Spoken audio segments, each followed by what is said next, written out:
Il se fout de moi. Comment réagir? Bonjour à toutes, c'est Fabrice Julien, coach et auteur, expert en séduction depuis 2010, notamment auteur de Le Trouver, Le Rencontrer, Le Garder, Séduire votre homme idéal en appréciant la quête. Et dans cette vidéo, je vais vous parler d'un mec qui se fout de vous. Comment réagir? Alors ça commence toujours un peu pareil, ces histoires-là. Vous avez rencontré un homme et vous êtes sur un petit nuage. Mais il y a quelque chose qui vous chiffonne, c'est que vous sentez bien que cet homme-là, il est quand même pas tout à fait sur la même longueur d'onde que vous. Dans une rencontre, si tout se passe bien, vous n'avez aucun stress à lui envoyer un SMS, un message. Vous savez qu'il va répondre. Vous n'avez aucun stress à lui proposer de se voir. Vous savez qu'il sera disponible et que s'il ne l'est pas, il proposera une autre date. Donc il n'y a pas de stress majeur comme ça dans une rencontre fluide. Vous n'avez pas d'anxiété, vous êtes sereine en fait dans ce début de relation. Le mec, s'il y a des efforts à faire, il est prêt à en discuter. Il est ouvert, investi, il a envie que ça marche. Par contre, quand tout ne se passe pas bien, c'est différent parce que vous n'osez pas lui écrire trop, parce que vous vous dites que vous allez le saouler, puis vous vous dites il ne m'a pas répondu à mes 2 derniers messages, puis vous ne savez pas si vous devez lui proposer de se voir ou pas, parce que la dernière fois il a dit qu'il préférait aller avec ses potes, puis il n'a rien reproposé. Vous voyez la différence où vous avez un peu mal au ventre. Vous ne savez même pas si vous êtes vraiment en couple ou pas avec lui. Vous vous considérez en couple, mais de son côté, vraiment, vous ne savez pas. Et je dirais même que vous avez peur de poser des questions, peur de parler d'éventuels problèmes. L'humain en général, mais ici on parle de vous les femmes, donc les humaines ont tendance à en fait, trouver des excuses à l'autre et refuser de voir la réalité. Ouais, mais il est très occupé. Oui, mais tu sais, je sais hein, qu'il y en a qui m'écrivent ça. Je sais que ce que tu vas dire, hein, mais lui, c'est pas pareil. Je suis sûr que c'est un mec bien et qui me trompe pas, par exemple. Et le mec, il est là, il joue sur les mots. Il noie le poisson. Quelque part, il vous manipule. Tu lui dis, est-ce qu'on est un couple? Il dit, on se voit et on passe des bons moments. C'est cool, hein? Tu vois, il ne te répond pas vraiment à la question, ce qu'on appelle noyer le poisson. Par exemple, il va dire, tu vas lui dire, est-ce qu'on est ensemble? T'es ma chouchoute, toi, voilà. Et il ne te dit pas que tu es ensemble. Il te fait sentir spécial pour lui, mais il joue sur les mots. Il manipule. Il dit certaines choses et il en fait d'autres. Par exemple, il dit, oh, oui, j'adore t'envoyer des petits messages. Et puis, il ne t'envoie pas de message pendant 3 jours. Tu vois, il dit des choses et il en fait d'autres. Et ça, c'est dur. Il dit qu'il a des sentiments, par exemple. Il dit qu'il a des sentiments pour vous, mais il ne vous appelle jamais. Il ne propose jamais de se voir. C'est toujours vous qui le faites. Vous voyez, ce genre de choses. Il a parlé de vous à personne. Il ne vous a jamais présenté ni son meilleur ami, ni ses parents.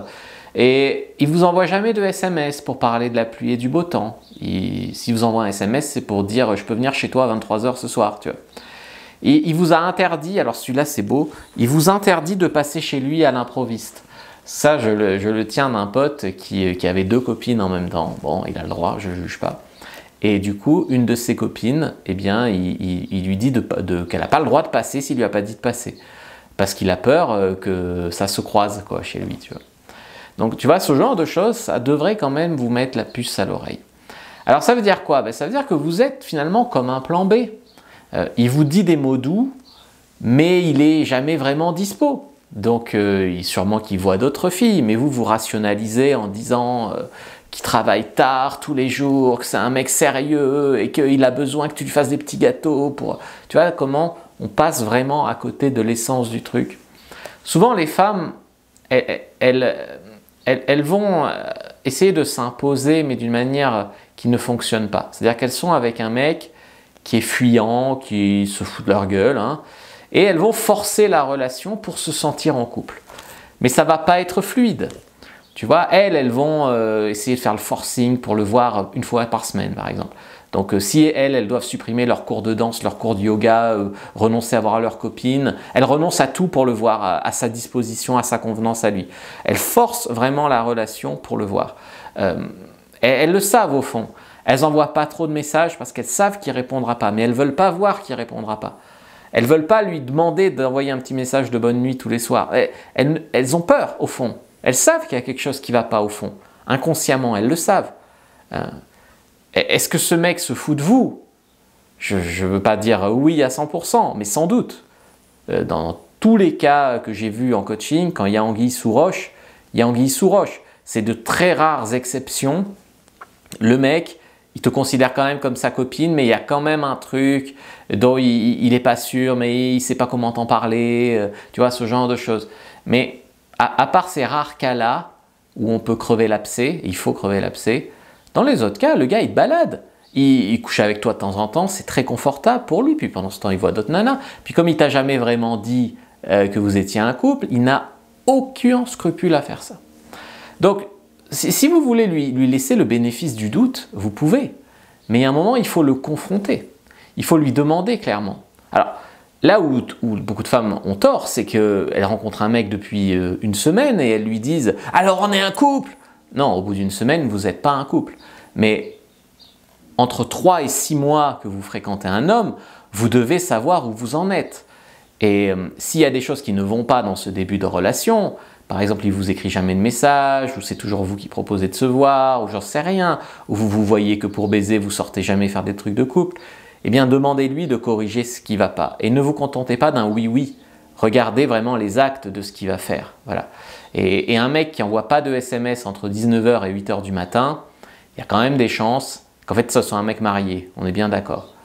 Alors, si ça ne va pas et que malgré cette discussion-là, il n'y a rien qui change, ne faites pas durer l'agonie pendant des années. J'ai des abonnés qui m'ont dit « Ça fait 2 ans que je suis avec ce gars et là il me dit « J'ai rencontré quelqu'un, on arrête de se voir, salut ». Ça veut dire qu'elle se considérait en couple depuis 2 ans et que le gars, lui, il considérait comme une fille qu'il voyait comme ça en attendant de trouver la bonne. Donc vous voyez, vous pouvez vraiment… Alors je sais que ça fait peur d'avoir la réponse, mais il faut le faire. Et ne faites pas durer ça des années. Quittez-le. Si au bout de 3 ou 6 mois, il n'y a pas de mots pour décrire votre relation, que le mec il en est toujours à jouer sur les mots ou à noyer le poisson, je sais que c'est l'espoir fait vivre, hein, mais quittez-le. Prenez votre fiche sur les red flags, donc les choses qui devraient vous faire fuir un homme. Premier lien dans la description de la vidéo, lien en commentaire épinglé. Cette liste, elle a vraiment sauvé des vies, donc prenez-la. Likez, commentez, partagez.